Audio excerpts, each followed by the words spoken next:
Now, please welcome Marlise Perez to begin. Thank you so much, and thank you all for joining us today.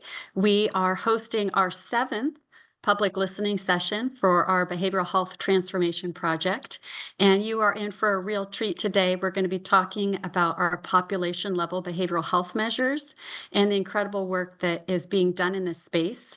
And we're really looking forward to hearing from you today. And so if you could move us to the next slide.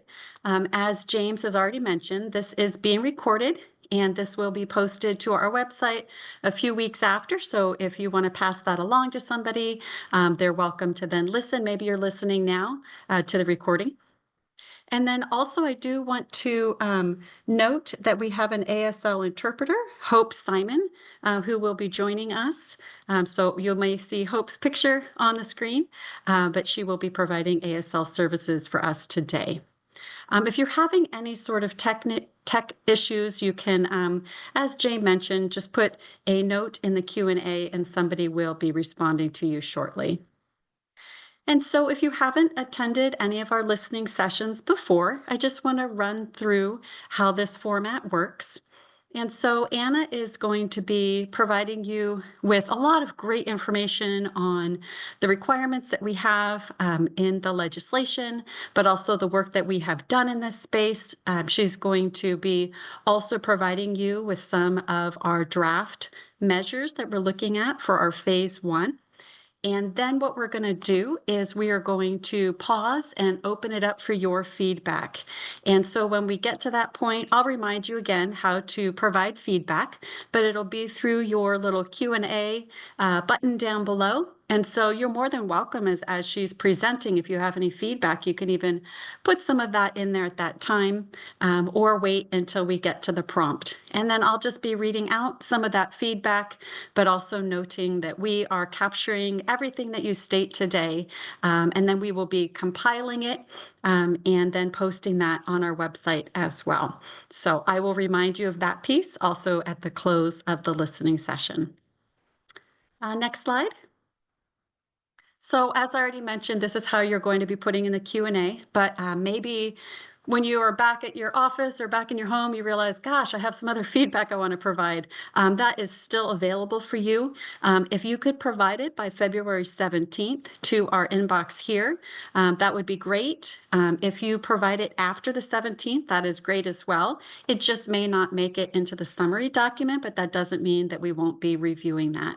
And so just a reminder, today is all about you, helping you see where we have come so far, getting your feedback on where we're at. We won't be answering any questions today. It really is just about listening to you. Next slide. All right, so with that, I'm going to turn it on over to Anna. Hi, everyone. My name is Anna Nafee, and I'm a consulting psychologist with DHCS. And I've been working on leading our quality and equity work stream for BHT. So to start today, just wanted to take a step back and think about what we want to try to accomplish, what transformation we're looking for with behavioral health transformation. And, I think within the legislation, there's a lot of big picture items that we want to try to achieve. Some of those have to do with increased accessibility to services, with increased transparency and accountability. And so that's what we'll be talking about today with our population behavioral health framework, as well as some of our first phase of measures. We can go to the next slide. So to start, we're adopting a population behavioral health framework that falls in line with some of the work that's already been done with CalAIM and some other initiatives. And really the purpose of this framework is we recognize that there are people who are eligible for behavioral health services who we're not currently reaching, and that there are also disparities in accessibility and provision of services. And so with this framework, we intend to provide strategies, use data to be able to reach a wider group of people and address needs of people who have not currently been seen. So we want to consider the entire population of people who would benefit from behavioral health services. And really to use things like social drivers of health to identify and support people in a whole person way, addressing all of people's needs.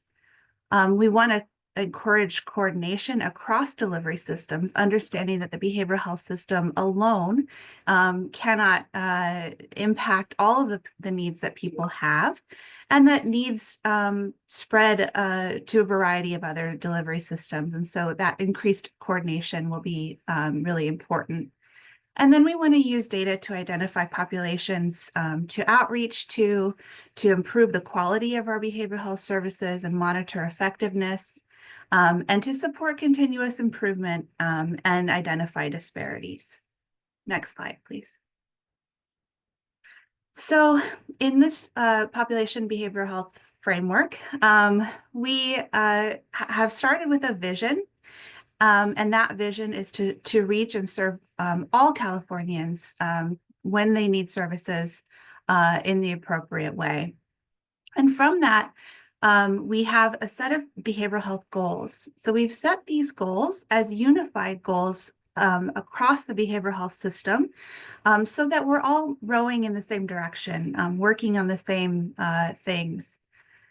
And the idea with that is that as counties begin to develop their integrated plans, those plans would be shaped around these goals, and that we have measures to look at the current status of performance in each of the goal areas.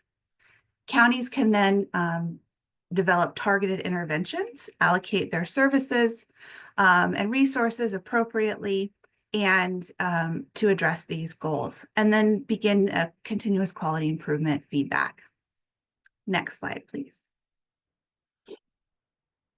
So like I said before, these goals that I'll share in a minute are very broad, very high level, and really, in order to achieve these goals, there will need to be a coordinated system of service delivery across many systems.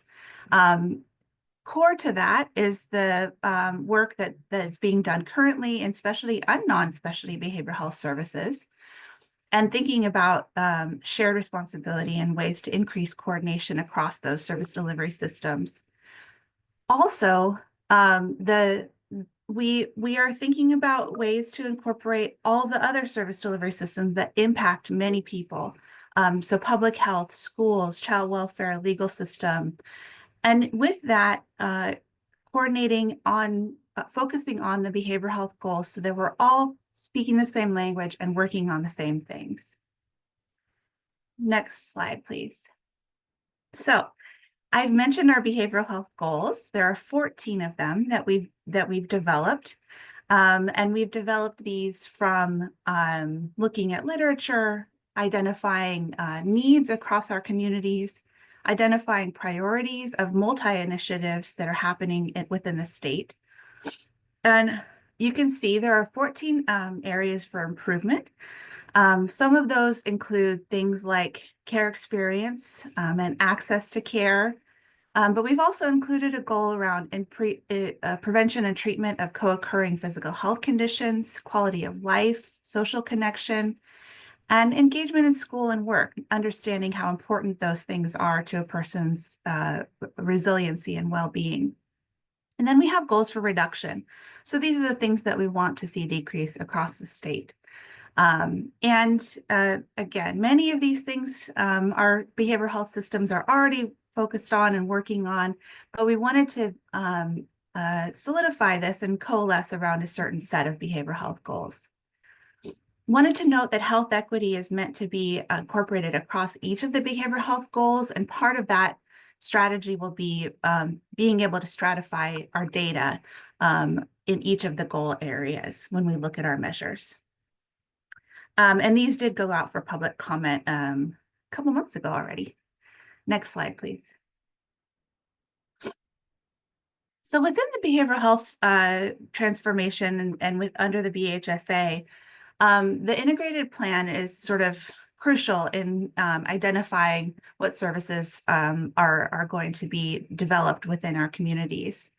And what we're asking counties to do is to look at all of those 14 behavioral health goals and identify whether or not the county is performing, how the county is performing in relation to each of the statewide rates for the goals, and also whether or not there are disparities. We've identified a number of measures, which we'll talk about today, which are publicly available and can provide insight into each of the 14 goals. And so they're meant to be used for reference on a population level for the 14 goals.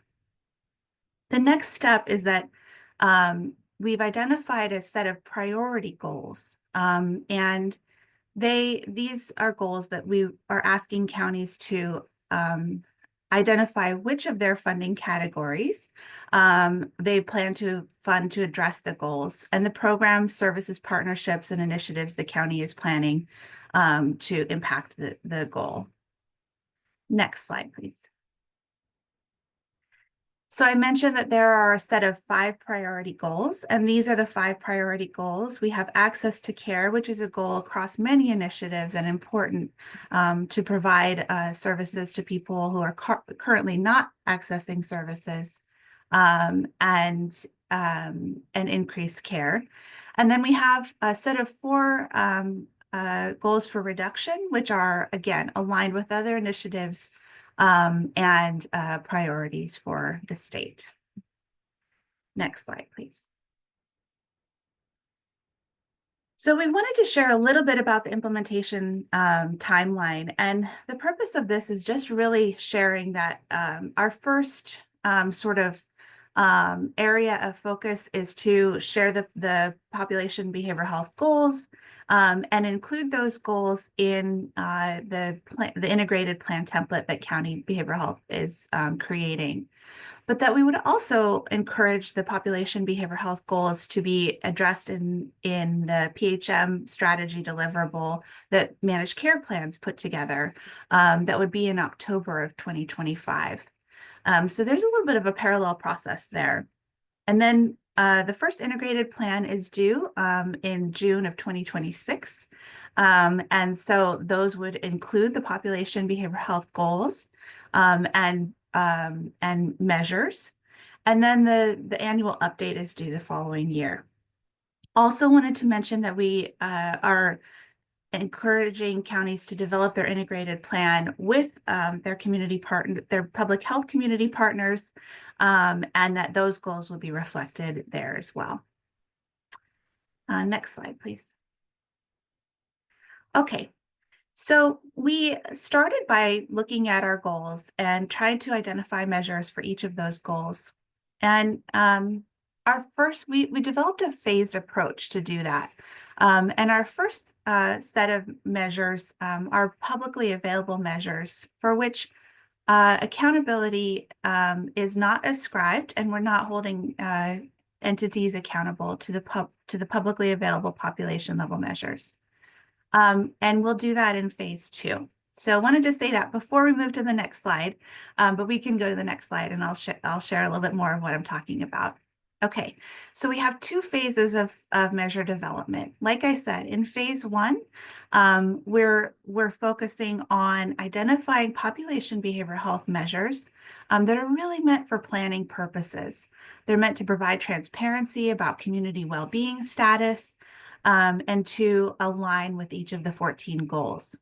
Phase 2 is when we'll start to look at individual level data, linking data across systems, and developing accountability strategies for each of our delivery systems that's more specific to those delivery systems. So we'll talk the rest of the time today about phase 1. Next slide, please. So I mentioned that we're looking at publicly available measures. These are some examples of publicly available measures that we've currently identified for phase 1. The example on the left is youth suicide measure from the Department of Public Health. Again, this data is available to the public, can be stratified by county, can also be stratified by race, ethnicity to identify disparities. Um, and then also we have a statewide view. On the right, we have another example of data that is publicly available to look at a number of unhoused people in the state. Next slide, please. We went through a robust process of identifying measures. And so we started by creating what we call the QEAC, which is the Quality and Equity Advisory Committee. And that committee includes people from across the state and really across the country who are experts in behavioral health data measurement and quality measures. That committee has met 4 times since October.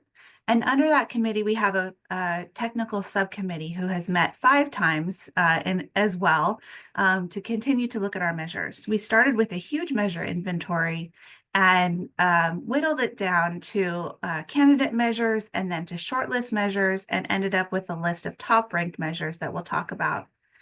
We used surveys with the technical subcommittee. We had discussions with both the technical subcommittee and the advisory committee.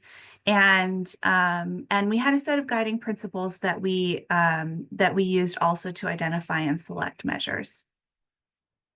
Next slide, please.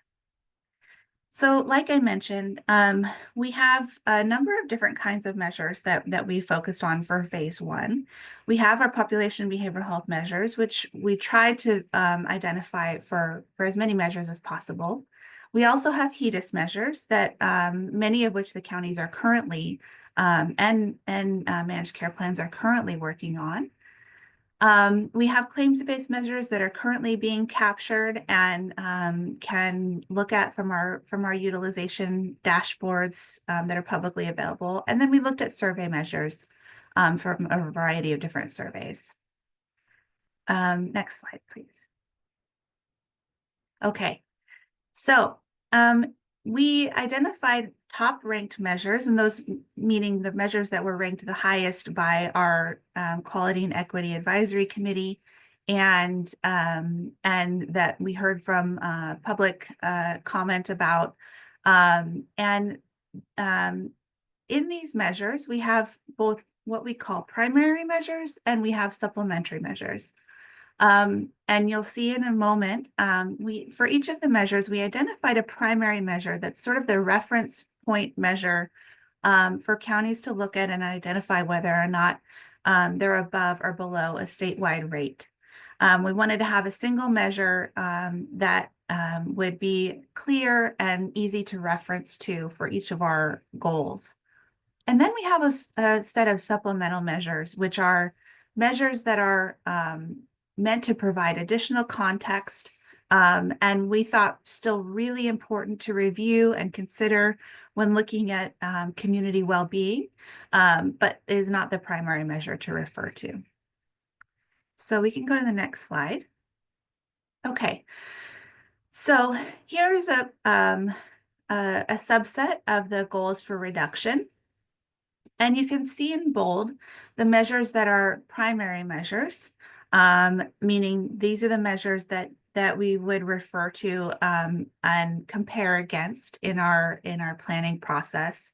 And so for suicide, we identified suicide deaths as the primary measure from the Department of Public Health.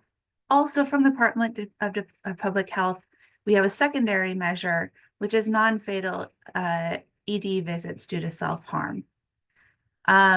Similarly with overdoses, we have both overdose-related deaths, drug-related death, and overdose ED visits. Now, we heard from our advisory committee that it was really important to have both of these, and that there are gender differences in how, in particular, suicide deaths versus ED visits manifest. And so that each of these are equally important. And so we consider that, and that's why you see both of these measures here. For untreated behavioral health conditions, we thought about how would we know if a person needed help and then got the help that they needed and had that follow-up visit. And so we looked at measures that are currently being used across the state, follow-up after emergency department visits for both substance use and mental illness. And these are measures that are already considering shared accountability across our managed care plan and behavioral health plan delivery systems. Because there needs to be shared data, shared information across the systems. We also have a questionnaire, which is a broader population measure for untreated behavioral health, and it's from the CHIS, the California Health Interview Survey. Adults with serious psychological distress during the past year who had no visits for mental health, drug, alcohol issues in the past year. So people who needed help self-reported, but did not access services. For homelessness, we have two measures. We have both the point in time count, which happens on one night in the year. And we know that that's an important measure to look at and reference. It's commonly used and most common used measure for homelessness. But we also know that it tends to underestimate the level of need in the communities because it's only one night in the year. And so we also have people who experiencing homelessness who access services as a countermeasure to that, which could even overestimate need because it includes people who have access services and may be in temporary or permanent housing. But we thought the two measures would provide complementary information. For justice involvement, we have three measures. We have arrests from the Department of Justice for both juvenile and adults. And those measures are meant to provide community-wide information about the amount of criminal activity in the community. We can also look at disparities within that data set as well. But we also wanted to include some other data points that are a little bit closer to our behavioral health systems. So we've included the recidivism conviction rate. The feedback that we heard from our advisory committee was that recidivism was an important opportunity for behavioral health to intervene and prevent recidivism. And so we've included that measure. And then we've also included incompetent to stand trial counts from the Department of State Hospitals. So those are people with high behavioral health needs that are currently in state custody. Next measure or next. Okay. So I'll pause there for Q&A. And I think Marlise is going to hop back on.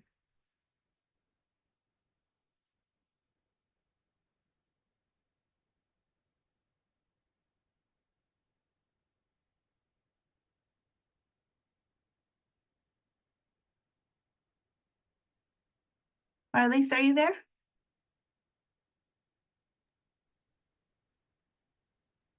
So if you have any thoughts or questions, please go ahead and use the Q&A feature to enter them there.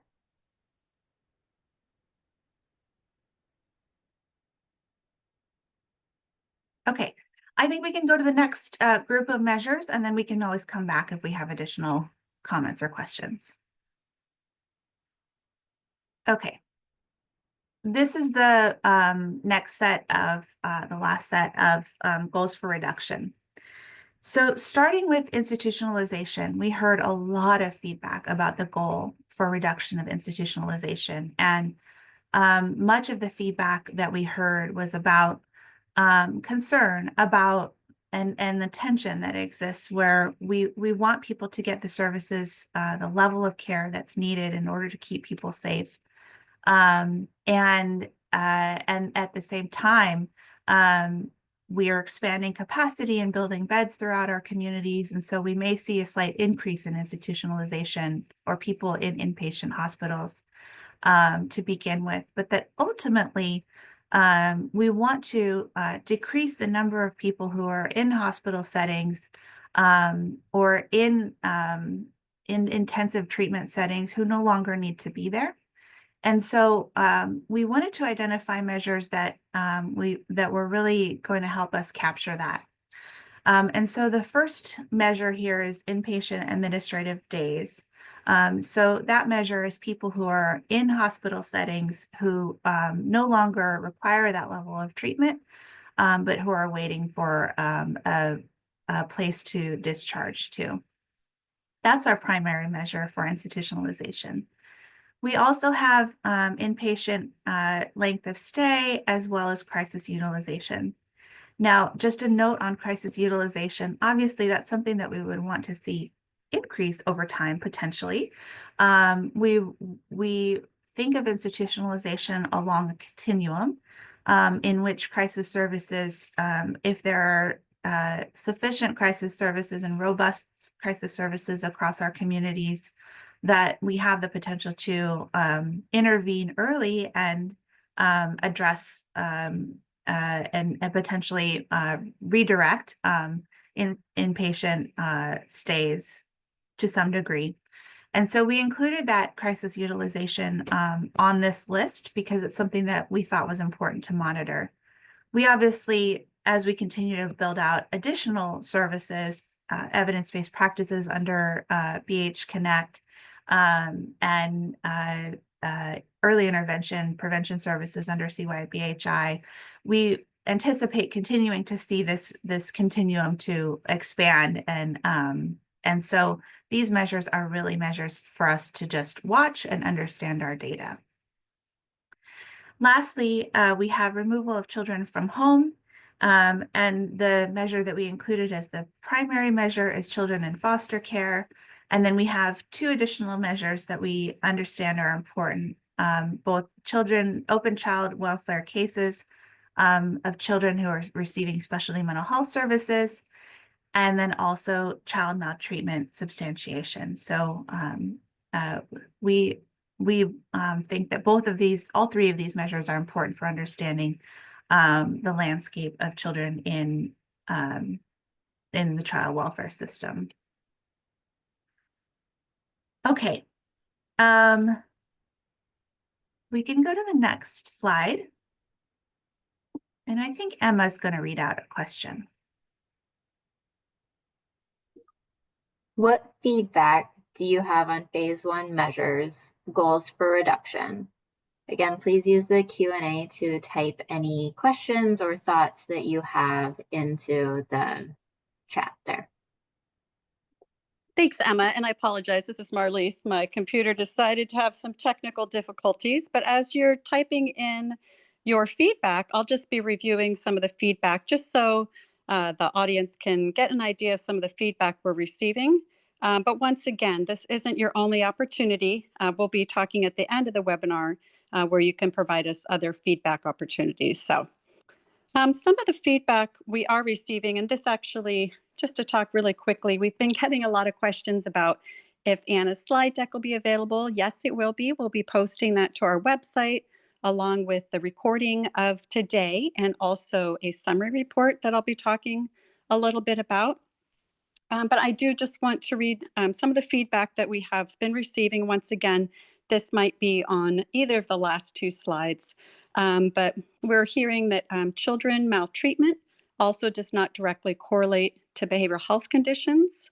And so there's some just comments in around that. And then around crisis intervention, there is some thoughts around that they agree that this shouldn't necessarily be something we want to see a decrease because it's an early intervention service. So some thoughts around that. Also that over 40% of our mobile crisis encounters are for clients that are insured privately and not within our system of care. I do just want to remind everybody with some of the comments that we're receiving that these phase 1 measures are population-based. So it's not just our county behavioral health system partners that will be looking at these goals, but also that it's a broader group where these might also apply to them as well that are providing behavioral health services outside of just our county behavioral health system. There's also been a lot of just comments in general about how this data that Anna is walking through on the measures, and she's giving us just a lot of great feedback on how some of these draft measures have been developed. I do just want to note that we will be providing out for public comment our integrated plan template. You're going to be seeing that over the next few months, where you're going to see these measures will be embedded in that integrated plan template. But there will also be corresponding data that the counties receive and will also be publicly accessible on how these measures have been developed. And then the measurement by county will be publicly available. So you will be able to see that as well. There's also some comments. It seems like some of the measures are for reduction and some are balancing measures. Can that be denoted? Also, some comments around improving the collection of data on people with disabilities. We need to collect disability in the demographic section.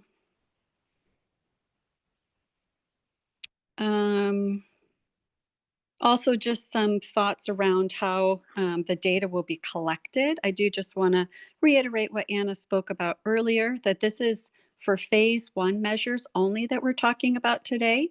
And all of this data, one of the kind of guiding principles in setting these phase 1 measures was ensuring that this data is already publicly available. So our county partners won't be collecting this data. It will be provided to them. Some questions also around how the data will be actually, when it is provided, will it be reported with race, ethnicity, disaggregations? Also questioning if it will be reported by sexual orientation and gender identity, just that these would be important things to consider. Let's see here.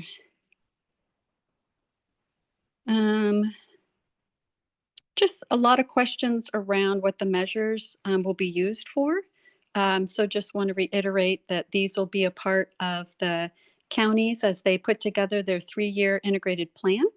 These measures will be a part of their planning process as they're looking on how they're utilizing not only the Behavioral Health Services Act funding, but all of the behavioral health funding that they receive at the county level.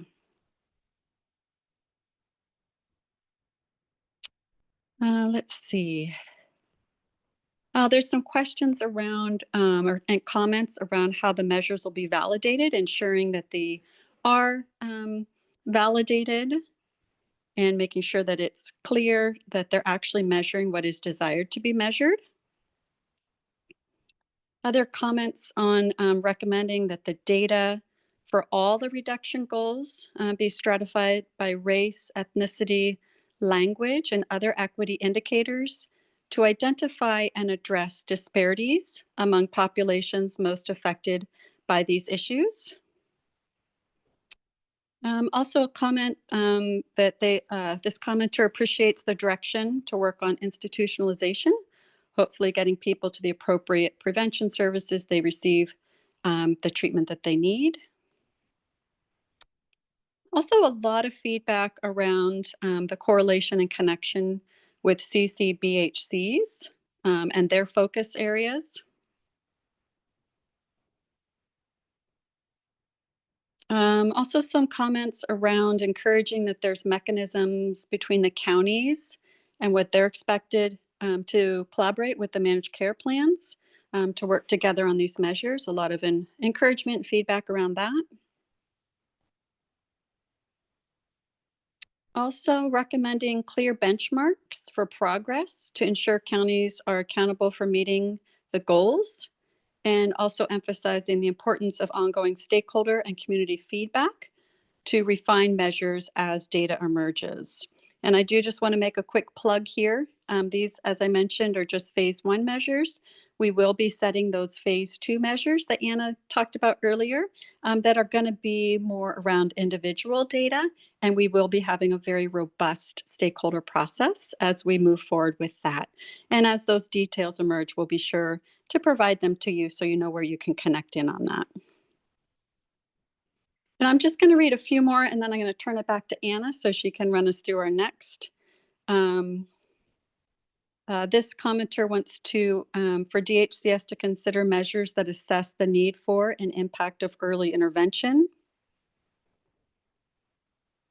And there have been some questions around the goals, how those were determined. And as Anna mentioned, those were, we've talked a little bit about that in other public listening sessions. And then also there is some curiosity around how the priority goals were selected.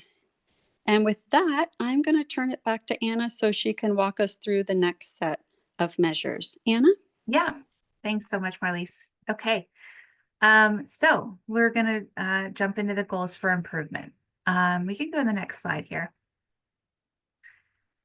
So to start, we have surveys that are currently being collected in our public behavioral health system. The CPS is the client perception survey, and the TPS is the treatment perception survey. The CPS is collected in mental health service provision, and the TPS is in SUD services.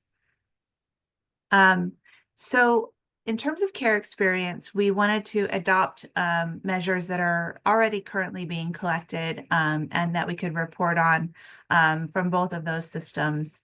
And we were look at all of the domains that are available for care experience, and with the advice of our Quality and Equity Advisory Committee, we're advised to focus on domains that looked at both quality, but also cultural appropriateness. And so to the extent that we could, we identified quality domains for care experience for both the mental health and SUD service systems.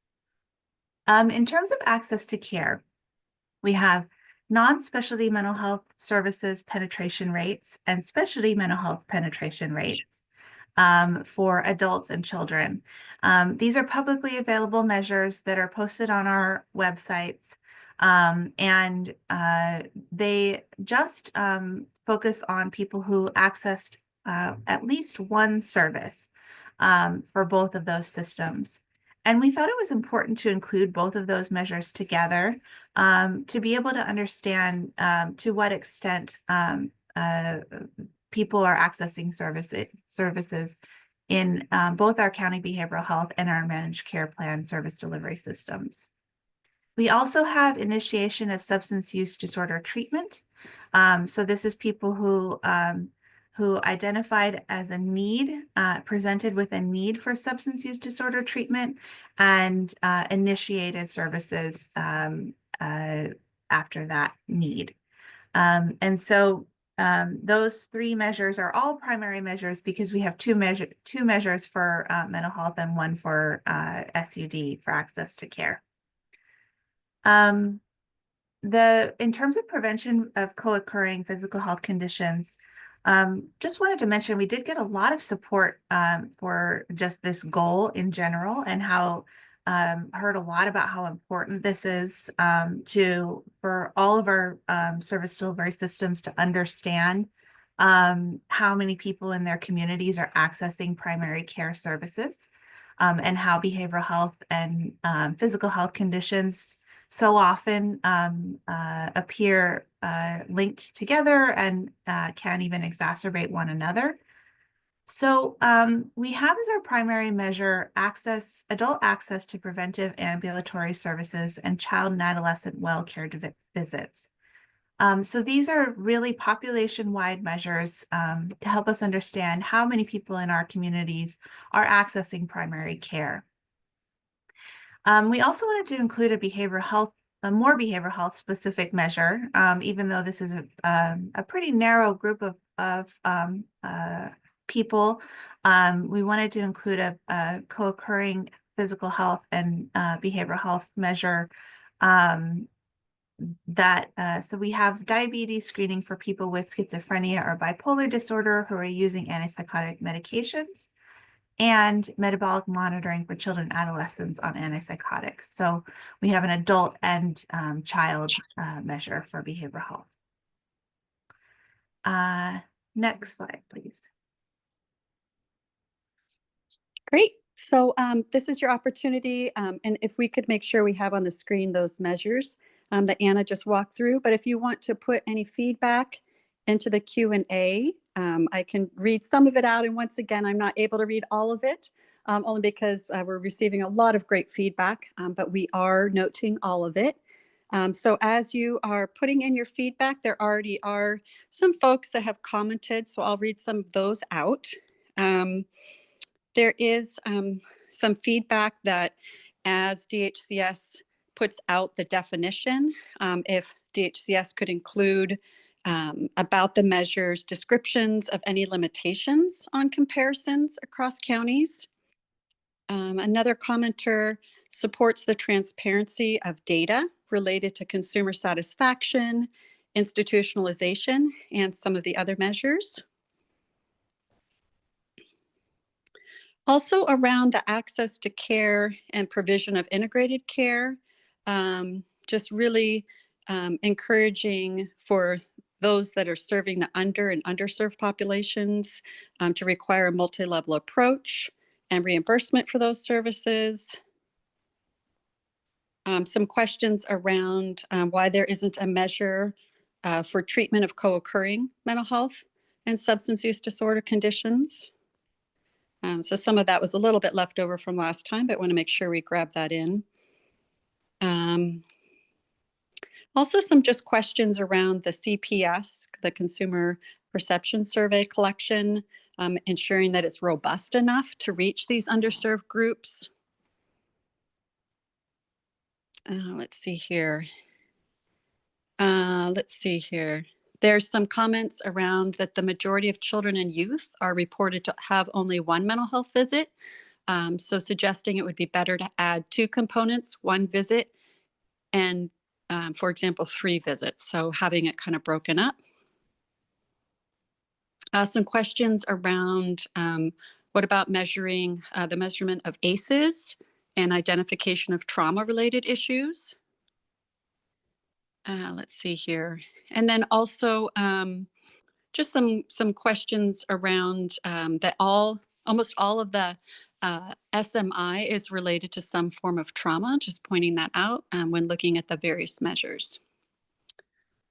So with that, feel free to continue to put in your feedback in the Q&A on this set of measures, but I am going to turn it back to Anna so she can continue forward. Okay, thank you. All right, so this is the last group of measures that we'll talk about. Quality of life. So again, we heard from our advisory committee how important understanding quality of life is in terms of wellness and recovery, and how central this is to treatment. And so we looked for measures that reflected that. Unfortunately, this is an area that the availability of public data on quality of life is very limited. So we pulled what we could identify as sort of proxies for quality of life. The first being perception of functioning domain from the Consumer Perception Survey, again, currently being collected in our public behavioral health systems. And then the second is a survey data that's reported actually across the country. It's a survey that's administered by the CDC, and it's poor mental health days reported. So we thought these two together could provide a picture for counties about quality of life in their communities. These can be stratified. All of our measures can be stratified by county, with 1 or 2 exceptions that are by region. And so we thought that was a helpful way to understand quality of life. Social connection, we have, again, another measure, another domain from the CPS, perception of social connectedness. And then we also included a measure for kids here that's caring adult relationships at school, with the understanding how important just one adult person can be in a young person's life, and how much of a protective factor that can offer kids who may be at risk or in need. We have three measures for engagement in school. We have graduation rate, and our committee and throughout discussion really advised that graduation rate was just a really important indicator of community status, community well-being, understanding how many people in our communities graduate high school on time. Is just helpful to know and think about when planning for services and how to support young people. We also wanted to include a self-report measure for meaningful participation at school. So that has to do with sort of being engaged in the school work and participating in a meaningful way. It's a self-report measure that young people report on a survey. And then the last is absentee rates. So that gives us information about kids who are not participating in school on a regular basis and can also help paint that picture. Finally, the last measure that we have, engagement in work, is the goal. And the measure that we have is unemployment, which is the opposite of engagement in work. However, when we looked at all of the possible measures that are currently publicly available, we landed on this measure as just a good indicator, again, of community, the community workforce, amount of people engaging or not engaging in our communities, and so we have the unemployment rate as our primary measure. Our secondary measure is a self-report from the CHIS, the California Health Interview Survey, and it's people who are unable to work due to mental problems. So that's something that people respond to on a survey basis, and again, can be stratified by counties as well. Okay, I'll stop there and pause for any questions or comments. Thanks, Anna. So for these measures, once again, if you could just put in your Q&A some feedback, and I already have some of the feedback ready, so I'll start with that, but feel free to keep adding. Just some comments around that consumer perception and quality measures need to be at the center of patient-centered care. Also, just let's see here, absenteeism rates should be stratified by grade level. Also, engagement in work is underreported if the measure is only using the California EDD data. Let's see here. Just also some questions and feedback around the implementation of the measures that we've been talking about today. If it's the data, put in the same, but also the implementation, is it going to be the same across all districts and counties? So ensuring that that happens. Let's see here. This comment has around measuring the quality of life, social connection, engagement in school and work. How is that coming from the underrepresented and underserved populations, from the disability communities, especially the deaf, hard of hearing, deaf, blind, and deaf plus individuals? So questioning how is that measured, and then ensuring that it is.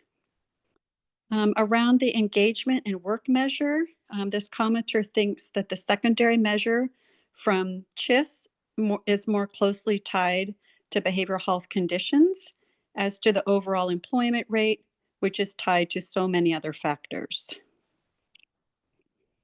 Also, feedback on defining meaningful participation at school, so the data received are consistent.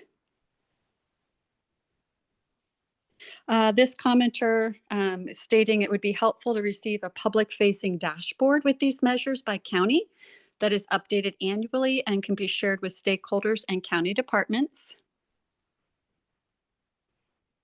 Also, questions around how do you separate out unemployment due to mental health concerns versus other reasons for unemployment? And then also another comment that this commenter thinks it is critical to measure and be mindful of the accessibility of digital spaces. So whether that's websites, apps, user interfaces, It's critical that digital spaces are accessible to assistive technologies and accessible to people with mental health and cognitive disabilities. And with that, I think I'm going to close for now, just the reading out of some of the feedback, but please continue to put it in the Q&A because we do, like I said, we're going to gather all of these and make sure, of course, Anna and her team that are working on this have all of this feedback. I do just also want to state that this isn't your only opportunity for feedback. Not only can you submit feedback to us by February 17th, through our BHT inbox. We will also be releasing the integrated template, integrated plan template within a few months here, and you'll have another opportunity to see these measures. I know it's been a tremendous amount of information today. We are going to get these slides posted to our website as well. And we'll get those posted ASAP so you can look once again back at this information to provide us with your comments as well. Can you move us to the next few slides, please?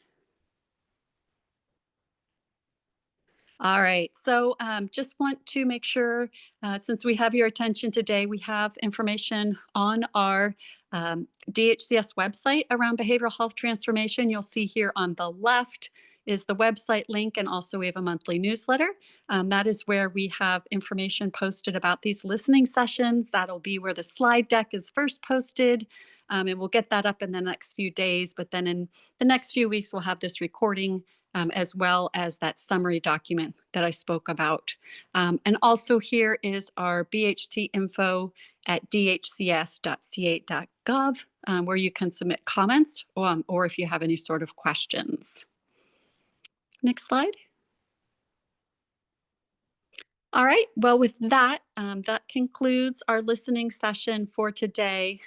Really excited that you were able to join us. We fully recognize this is pretty detailed around the performance measures. I do just also want to state, I know we used a tremendous amount of acronyms today, so I apologize for that.